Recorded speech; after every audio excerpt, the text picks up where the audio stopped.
Previously on X-Men.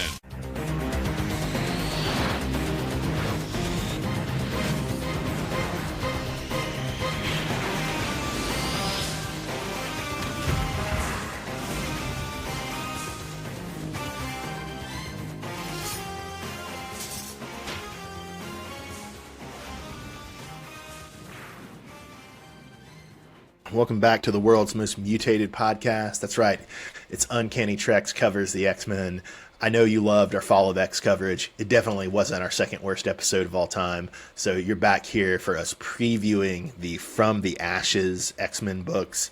So everyone should probably know the X-Men comics. They're coming to a climax. They're coming to an end.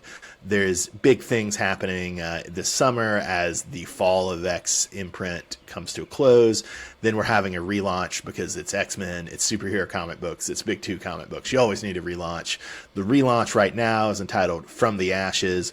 We know for sure what 3 books and 3 creative teams are. We know beyond that, I think maybe what 4, 5, 6 titles are. And then we have some probably pretty reliable leaks for a couple more. So we'll talk through all of that. I am Bob in Cascadia. That is Matt in the Southland. Matt, how are you doing this evening? Doing well, Bob. It always just amazes me how you can go through a full X-Men run, and then it's almost the responsibility of the writer to reset it back to the status quo so that the next person has something to work with. It's just amazing how that works out. As a meme I saw put it, it was a guy throwing a TV into a dumpster, and it was 5 years of world building was the label of the TV, and Marvel was the label of the guy. And yeah, man, we had 5 incredible years on Krakoa. Not always great, but incredible. And yeah, now we're just going to go back to some X-Men stuff, I guess. Yeah, to whatever comes next. Yeah, I will say, Matt, so initially this came out in the form of a leak. And the leak, and we'll compare what the leak said to what was actually announced. The leak was mostly right. It wasn't entirely right, but it was mostly right. And when the leak came out, my reaction was very negative. I was on the phone to you. I was on the phone to a couple of my other friends. This is terrible. This is my worst fear. These are my worst fears. And then when they actually did the announcement, I do have to say, my fears are they're totally forgetting Krakoa. They're totally winding back all the science fiction stuff. They're just going to the most conventional X-Men crap possible, and that it's really focused on solo characters and big names. That would be my critique of the leak. When they actually did the announcement of the 3 main titles, that blunted my critique a little, but I still think my critique is broadly right. Does that make sense? It does make sense. I mean, you feel a little, you don't feel better, but you feel there's just a slight bit of relief for some parts, but not everything. Yeah, and I do think most of the people they're talking about being on these comics are good writers and artists, and I'm not really here to disrespect them. Most of them have done good work. I'm sure most of them will do good work on the X-Men, but it's more just the editorial direction. I blame Tom Brevoort, who's taken over as the X-Men editor. I blame him for just winding up Krakoa and forcing this out in the most just boring way. Does that make sense? Yeah, Bob is going to suffer from Krakoa withdrawals, and that is the issue. am. Yeah, I'm very bitter. One other broad observation, Matt, before we get going. I think we're really looking at nostalgia for 3 different eras of X-Men if we examine this launch. One is that we're looking at nostalgia for X-Men in the late 80s. So in the late 80s, the X-Men were splintered into 4 different teams. You had the Outback X-Men, the New Mutants, X-Factor, and Excalibur. And all 4 of the teams didn't really know what the other team was up to. And everybody thought the X-Men was dead. Nobody was initially sure who X-Factor was. Nobody was answering the phone at the mansion, so nobody knew what the deal with New Mutants and Excalibur was. And I'm getting real vibes of that splintered X-Men universe in the wake of Krakoa from this. Does that make sense? Yeah, why do you think they wanted to go in that direction? I mean, one answer would just be it's an obvious thing to do after Krakoa, right? To cast and they already did this in Fall of X, right? To cast the X-Men to the winds, right? Right, to split everybody up, yeah. Yeah. So that's one explanation. You think it's easier to contain a story when you just have fewer characters to deal with, and that's why they want to establish these teams that. Yeah, I think so. Another explanation is just, I think we're in the time for late 80s and 90s nostalgia, right? Oh, yeah. Just in general, yeah. Yeah. And then another explanation might be, I think, and maybe this is giving the fans more credit than we deserve, but I think the idea of the X-Men just going back to the mansion, people are so hostile to it. Some people welcome it, but for a lot of us, especially those of us who really like Krakoa stuff, we're just really hostile to the idea. And I think that maybe is why they're not doing that immediately. They're doing this before taking them back to the mansion. Does that make sense? I think they're doing it, Bob, too, because the MCU is about to have its own X-Men, and they're probably going to be in the mansion. So they have to move it, shift in that direction, so that people will not be confused and might purchase the comics. That's probably true. And then there's also let me add one more thing, Bob. Because I can't imagine right now. Let's just say that X-Men became a big MCU property today. I can't imagine going and picking up anything from Jonathan Hickman and being, oh, I understand what's going on. There's just no way. Whatever Disney comes up with is not going to be anywhere near as comparable to this world Hickman has created. My answer remains, though, who care? Nobody watches House of Mouse cares, Bob, because House of Mouse has to wipe with their money. Yeah, but Matt, we've run this experiment for 20 years. We have run this experiment for 20 years, and having movies and cartoons of famous comic characters does not translate into increased sales for the comics. It just doesn't. They want it to, Bob, so bad. They want it to, but it's not going to. I'm not saying that, yes, I'm arguing for how I would prefer superhero comics to be, but 20 years, Matt, it doesn't matter. It's not going to matter. It's not going to start. Why? Why do they give up this dream? The point should be that the comics can explore new stuff that the movies might one day do. That ought to be the goal. It ought to be an experimentation zone. I know. I agree with that, Bob, to some degree, because I feel, man, if X-Men 97 would have been a Krakoa series, or they had jumped to Krakoa, that would have been incredible. But we know that's not happening. They're just going right back to some of the same stuff we saw in the original animated series, which, I mean, it's not bad. It's just different. Well, actually, it's not different. I'm sorry, I take that back. It's not different. It's more of the same, which is not a bad thing, because I want to watch X-Men animated series. So I don't know. I just get really bitter about, the comics have to be like the movies. No, they don't. It doesn't matter. Comics are still dying. They want to have something that aligns to some degree, because there's no way, Bob. When New 52 dropped, the minute they started the Snyderverse. Yeah, I know it's a little bit of a different comparison, but when the latest Hellboy comic came out, they didn't all of a sudden be, oh no, we can't be issuing Hellboy in hell anymore. We've got to reset Hellboy back to what he was in 1993. That's insane. And then I actually would disagree with you. From what I've read in oral histories about the New 52, the New 52 was not at all a well-planned out thing, and it was not at all some sort of DC Warner Brothers top-down to DC. It was literally Dan DiDio I've run out of ideas. I don't know what to do. Let's reset the universe. And literally it was decided maybe 3 months before they did it. I see what you're saying. There's a reason, though, Bob. They want to make sure that comics are somewhat accessible when the new stuff starts to hit. I agree that comics should be accessible. And they want it to be more familiar. I don't agree that they should be familiar or nostalgic, though, in the ways that we're seeing. And I also, again, even setting aside my aesthetic preference, it doesn't matter. If movies drove people to comics, there would be a lot more comics readers. But we've had 20 years of this, and that's never happened. Yeah. Well, Bob, let's talk about these 3 titles that are dropping, that we do know a little bit about. 2 other quick points. So I said one of the main periods of nostalgia is the late 80s. Yes, the late 80s.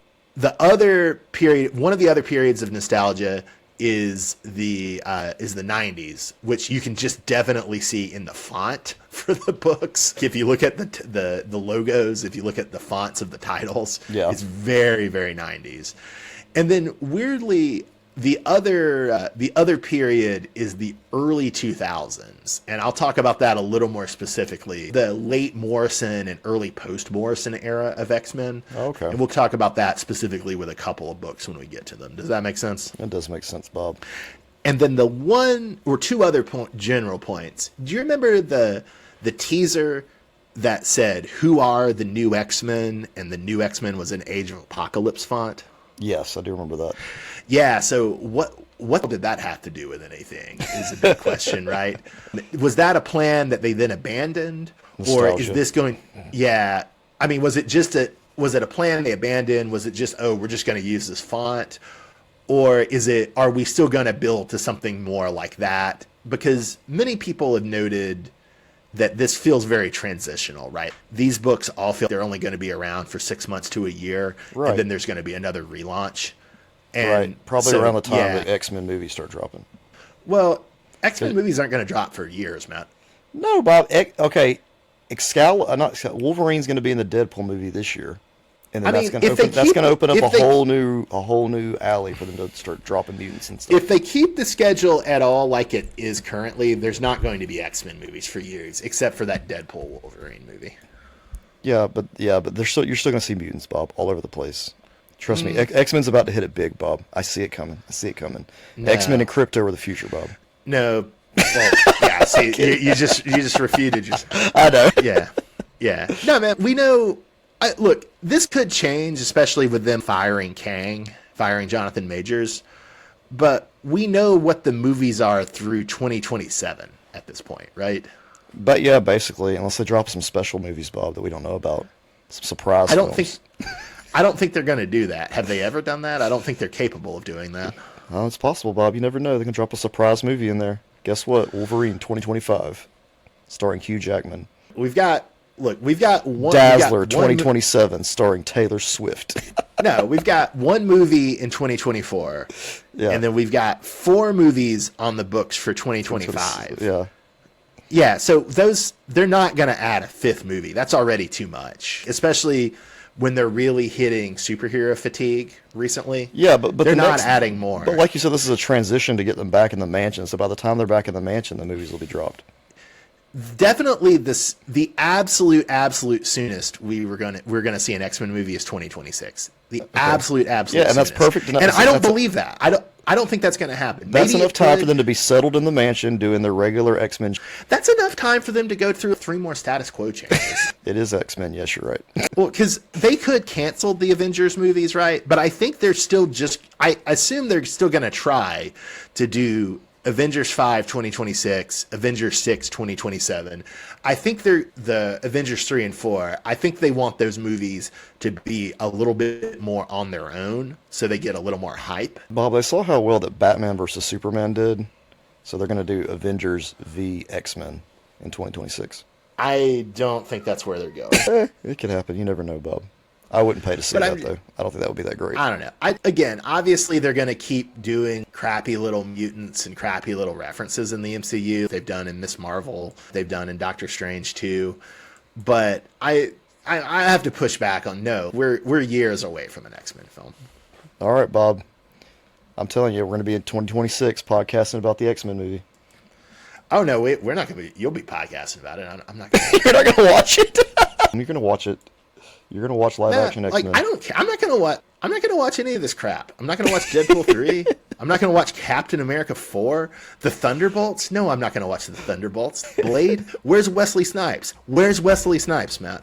That is a good point. They should bring Wesley Snipes back. Yeah. Nothing against Mahershala Ali. I like him. He's a great actor, but he's not Wesley Snipes. Yeah, no, I'm not watching any of this crap. I'm done. Man, I suffered through Ant-Man 3. Black Panther 2 and the Eternals. Nah, I can't believe you watched the Eternals. You're one of 3 people to watch the Eternals. I forced my friends to watch the Eternals. Man. I don't have friends anymore, but hell, I've seen the Eternals. I saw the trailer for it. I didn't even see the trailer for it. I just saw it was on. No, not happening. I'm not going to watch the Eternals. We're digging too deep now. But the point is, though, we had that new X-Men trailer or new X-Men teaser Nothing came of it. Maybe something is still going to come of it. And people have observed this all feels very transitional, right? This feels in 6 months or a year, we're going to be announcing a new status quo for the X-Men. Krakoa is a sequel. Yeah, probably not that. Probably not that. All right. So Matt was saying, and then I shunted him aside. He was saying we need 3 titles and 3 creative teams for certain. So the first one is Uncanny X-Men by Gail Simone and David Marquez. It seems that's probably going to be the main book. It seems Gail Simone's probably going to be the main writer of this era, at least for now. Originally, this was leaked as Adjectiveless X-Men, but now the leak was wrong. It's Uncanny X-Men. Matt, who's our lineup for Uncanny X-Men? So in Uncanny X-Men, Bob, we're going to have Rogue leading in New Orleans with Gambit, Nightcrawler, Jubilee, and Wolverine. I don't actually know if Rogue is going to be the leader, but I assume she will be. That seems most likely to me. Okay. Why are they in New Orleans? Gambit's hometown. Yeah, I guess that makes sense. The promo art features Jubilee pretty heavily, and then you're going to notice a theme about locations as we keep going, right? Okay, yeah. Yeah. So, Matt, have you read any of Gail Simone's stuff? I have. I've read some of her Birds of Prey stuff. I did read some of her Batgirl. That's mainly what I know her for, just those 2 titles. I don't know her for anything else. Yeah, I love her stuff on Birds of Prey. I hate her stuff on New 52 Batgirl, but in fairness, I think it was one of those, as I understand it, Simone didn't want to make Oracle Batgirl again, but they were going to do it, and I think her attitude was, well, I guess I should do it if anybody's going to do it. Yeah, I remember when that was going down. Yeah. And it was, I will say, though, even though I respect Simone, I like her stuff on Birds of Prey. Her New 52 Batgirl is terrible. And it's terrible not just because they went from Oracle to Batgirl. It's just not a good comic in other ways. Yeah. The thing people mostly love from her is Secret Six, which was a comic she did for DC, which I know you read the first miniseries of, called Villains United. Yeah, I did. I read that part, yeah. Yeah. People love that book. I don't, but it's very popular. And then she has written X-Men books before. She wrote a Deadpool run way back in the day. I think it was called Agent X. Does that ring any bells? No, I haven't read that. I've heard of it, but I haven't read it. Yeah, me neither. And then more recently, she did 3 trades worth of a Domino run that I actually did think was pretty fun. That was around 2017, 2018. It was good stuff. And then, let's see, David Marquez is the artist. He's, for X-Men stuff, he did some of the time displaced Original 5 X-Men with Brian Bendis back around 2014, 2015. Stuart Eminem was the main artist on that, but David Marquez did some of it. But he's most famous for working together with Bendis on Miles Morales. Okay. So our next book is Adjectiveless X-Men. So, Matt, what's the premise for Adjectiveless X-Men? So I'm assuming it's Cyclops. It's a Cyclops book where he's leading a team in Alaska. It includes Beast, Magneto, Psylocke, Kid Omega, Oya, Magic, and Juggernaut. Yeah, and in the leaks, they got the creative team right for this, but they described it as a solo Cyclops book. Oh. And then we find out it's actually Adjectiveless X-Men. And so Rogue and Gambit going back to the South, Cyclops is going back to his home state in Alaska, right? Yeah, okay. They're all going back to their roots. And this does have a little bit the feel of the early 2010s, where you had the X-Men split into 2 teams because of the Wolverine-Cyclops Civil War. And a lot of the same characters have lined up with them. In that early 2010s, when Cyclops was still running off Utopia, the island off San Francisco, he had Magneto and Magic and Colossus as the Juggernaut on his team. Yeah, well, it's also replacing. Wasn't Juggernaut supposed to be on the team before it was massacred? That was a big deal. Yeah. The last. Team. Yeah. Yeah, at the last Hellfire Gala, they announced a new team that was a very cool looking team. It had Sync, it had older Laura Kinney, it had Jubilee, it had Juggernaut. Maybe it was Prodigy. I forget who else. I think so, yeah. Maybe Dazzler. But it was a cool looking team, but then they immediately get stomped by Nimrod. And so I think, yeah, having Juggernaut on the team is a little bit of They're making up for the loss there. Yeah.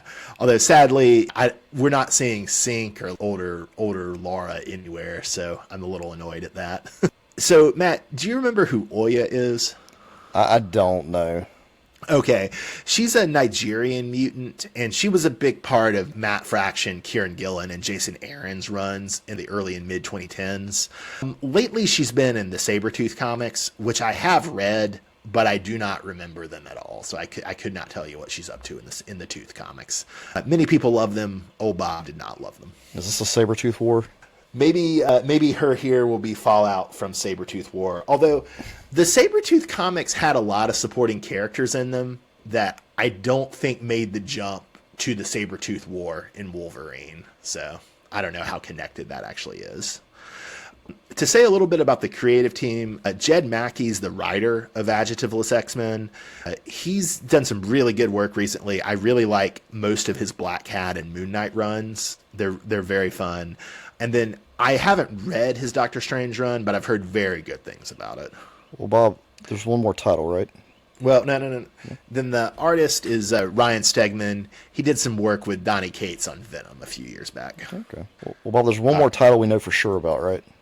Yeah. That's Exceptional X-Men. It was leaked as Young X, which was wrong. Young X. It actually, spiritually, it seems to be about right. And they didn't know the artist, but they were right that Eve Ewing was writing it. I will say it's always nice to get a new adjective. Astonishing, uncanny, immortal. It's always nice to have a new adjective, but exceptional, not my favorite. Will it be spelled with an X, though, Bob? You spelled it in the notes with an E, but I'm assuming it's going to be a big X. Not in the text I saw, no. Okay. It was spelled with an E. Well, if they spell it with an X, it's a lot cooler looking. Yeah, and then, so what's the pitch for this comic, Matt? So Emma Frost and Kitty Pryde are mentoring 3 new young mutants in Chicago. Yeah, which this to me has big vibes of the Chris Claremont Mechanics series in the early 2000s where Kitty Pryde goes back to college. And so Kitty Pryde is from Chicago. So, yeah, I don't know. This doesn't sound great to me. I want Emma Frost doing something more interesting, but whatever, I'll read it. Well, it's an interesting combination too with Emma Frost and Kitty Pryde, because remember in Astonishing X-Men, Kitty Pryde was brought into the school but to counterbalance Emma. Emma was a villain, had always been a villain. Kitty was this almost normal person, fresh face, still young at that point. So it'd be interesting. Yeah. And it's always a good dynamic. Of course, now you've got Kitty Pryde as a ninja, so. Yeah. Maybe. Well, and that's interesting because on the one hand, this does actually seem to, along with Juggernaut being on the X-Men, this does seem to be one of the few carryovers from Krakoa, because the book Marauders and then later the Jerry Duggan's X-Men book have done a lot with Shadowcat and Emma Frost's relationship, right? It's come a long way up. Yeah. So that they're at least covering that. But on the other hand, it does seem they're just going to be totally abandoning, because we had Kitty go full Shadowcat, go full ninja in the latest issues of Jerry Duggan's X-Men. And I would guess by the premise of this that they're just totally abandoning that, which seems a shame, right? We've never seen full ninja Shadowcat before. Let's roll with that for a couple more years before we do something else. Yeah, I would like to see that. I'm hoping we don't go back. We're gonna have 2 characters with 2 different ways of wanting to teach these new young mutants, and they're just gonna be in conflict all the time. I don't know if that's what I want to read. Yeah. I mean, maybe the New Mutants characters will be great. I'm not super enthused about it. That's Small 2 team. teachers for 3 students. Yeah, man, this really doesn't reflect actual teacher-student balance, does it? Yeah, I will say the writer is Eve Ewing. She wrote the Miss Marvel team-up series, which I did like. I thought it was a good series. Then I think you've read a little of this too. Our guy John Ridley was doing Black Panther. Yeah. And then he left the book on a cliffhanger. She took over. I read the first issue, and it just seemed there was going to be a lot of Deathlock, and I'm not a Deathlock guy, so I didn't read past the first issue. Did you read any further? I read the first 3 issues, and yes, Bob, you were correct. There was a lot of Deathlock. Did you enjoy it despite the presence of Deathlock? No, it was not as good as what we had previously read, so I just gave up on it. Okay. But yeah, Miss Marvel Team Up is a good book. So hopefully Eve Ewing will have success on this. The artist is Carmine Carnero. She's a Spanish artist. She's done work as that I've seen is fill-ins on the Supergirl show tie-in comic and on Hellions, which was one of my favorite Krakoa X-Men comics.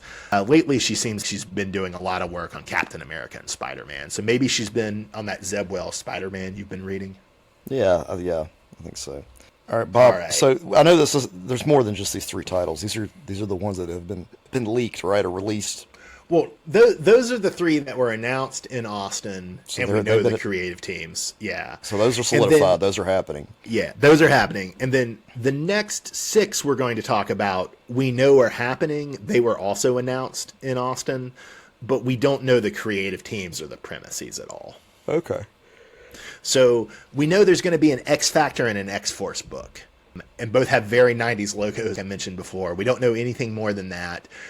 Given the 90s logos, you wonder if they're just going to try and go straight nostalgia of government X Factor team, mercenary X Force team. I don't know. We'll see. We're going to see young Cable leading an X Force team. Well, young Cable's not young Cable anymore. He's old Damn Cable it. again. Well, never mind. Old Cable Yeah. leading X Force again. Yeah. Look for a Deadpool in there somewhere too. Which is a shame. Kid Cable was one of the best parts of the pre-Krakoa and early Krakoa X-Men era. I actually really liked Kid Cable. So who do you think is going to be on X Factor, Bob? I don't know, man. I'm bad at guessing like rosters. Based on the logo, I would assume they're going to do a pretty traditional government team, which would probably be people like Havoc, Polaris, Strong Guy, and Multiple Man. But I really don't know. So they're really going 90s nostalgia if they go that direction. Yeah. I mean, maybe. And then with the X-Force, likewise, maybe pretty traditional team like Old Cable, Warpath, Sunspot, Boom Boom, Cannonball, people like that. Richter, yeah. Shatterstar. Yeah, so we'll see. I will say I was glad these were announced because in the initial leaks, there was these were not included, and I was just they just had an X-Force book go 50 issues, and they're not going to do another X-Force book. Not that I even necessarily want to read an X-Force book. I was just surprised. So the solo comics they've announced, Matt, do you want to read those 4 down right quick? So we got a Phoenix book, a Storm book, a Wolverine book, and an NYX book. And I guess with NYX, I'm not sure if we should say it's a solo book or not. Do you remember NYX at all, Matt? Not really, no. What is NYX?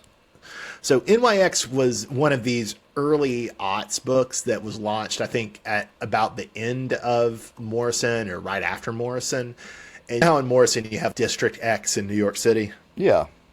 NYX was just about new teen mutants in District X, and it was only a miniseries or 2. It wasn't an ongoing, and it's most historically notable for being the first comics appearance of X-23 Laura Kinney. Oh, I was going to say, what is the deal with this? 'Cause it's only 7 issues. But no, that's why. Okay. Yeah. So it could be a Laura Kinney book.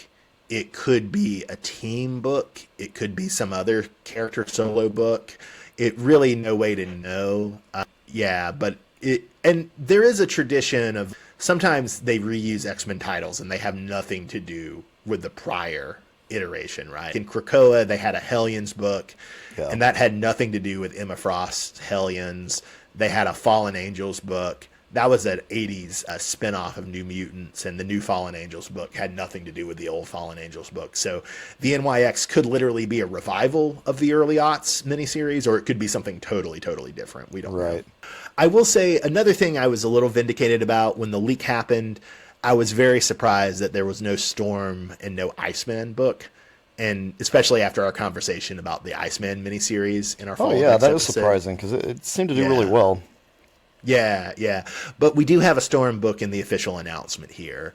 And we should also say, I should have said this earlier, they are going to announce other books, right? So this is just the first wave. It's not everything. Okay. I'll say I'm used to having way more titles, so that's the one thing about X-Men. There's at least something you can read every week. Yeah. Sometimes 2 or 3 things. Yeah. So the other solo book is Phoenix. That was, unlike the Storm and the NYX were not in the leak, but the Phoenix book was in the leak. It's according to the leak, it's going to be by Stephanie Phillips, who just finished a really good Rogue and Gambit miniseries. We're not totally sure if she's going to do it, but that's what the leak said, and the leak has been pretty right about writers and artists. We don't know the artist.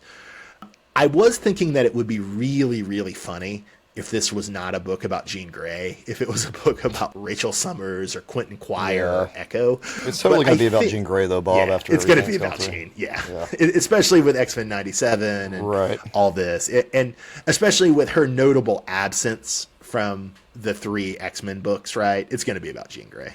Yeah, totally. All right.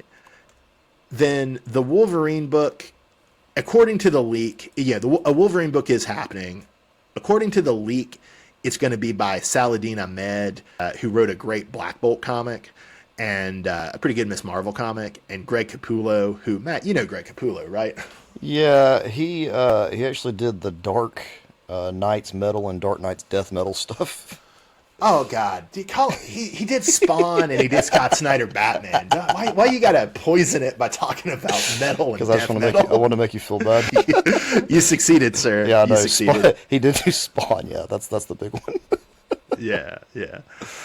So this is again. We know there's going to be a Wolverine book. We don't know for sure that Ahmed and Capullo are the creative team, but the leaks were pretty good about creators, right? So I think we can probably assume that this is happening. Does that make sense? That does make sense, yeah. That'll be a pretty good book, I think. I'm not super stoked for more solo Wolverine, but I mean, it can't be worse than the Tooth War, so bring it on. No more multiversal Sabretooth. As long as it doesn't have multiversal Sabretooth, I'm there. All right, so we had some other stuff that was leaked, Matt. What was the first thing that was leaked that we have not had confirmed yet? So there's a book that's going to come out about the Sentinels. It's going to be written by Alex Packnadel. And drawn by we don't know who, at least according to the leak. Packnadel is the only one of these creators I didn't know. Apparently he's a British dude, and he's written some Carnage and some Red Goblin comics. Well, that's okay. Now he's going to write about Sentinels. He's going to just continue to just write villains. about the B-level villains and random villains. I mean, I think that's a little... I don't think Carnage and Sentinels are B-level villains. B-level books about a villain. It's a B-level book. I grant you that. Yeah, it's a B-level book. Well, I wrote about the Red Goblin. I mean, come on, nobody. Yeah, so I have no idea what this book will be. I saw some speculation online that it was going to be a teen book led by Shadowcat, but then obviously that's Exceptional X-Men.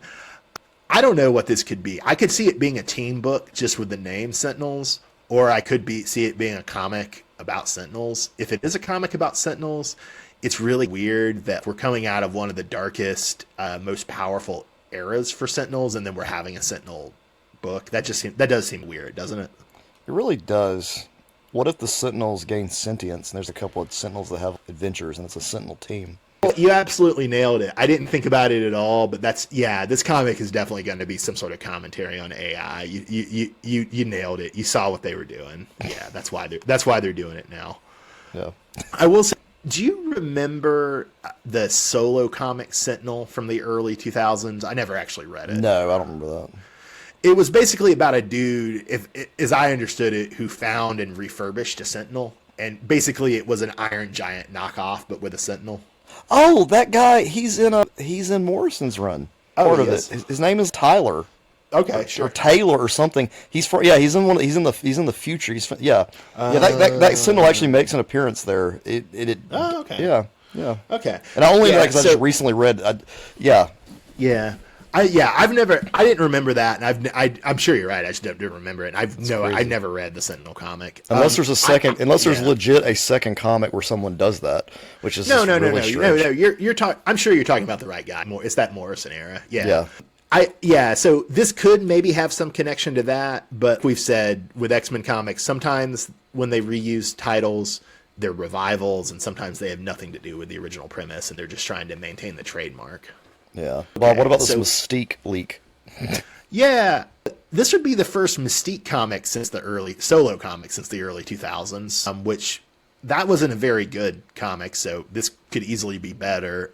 If we're to believe the leak, it would be probably written and drawn by Declan Shalvey, who's an Irish artist and sometimes writer. He did the art. You read Moon Knight by Warren Ellis, right? Oh, yes, I read that. That was really good.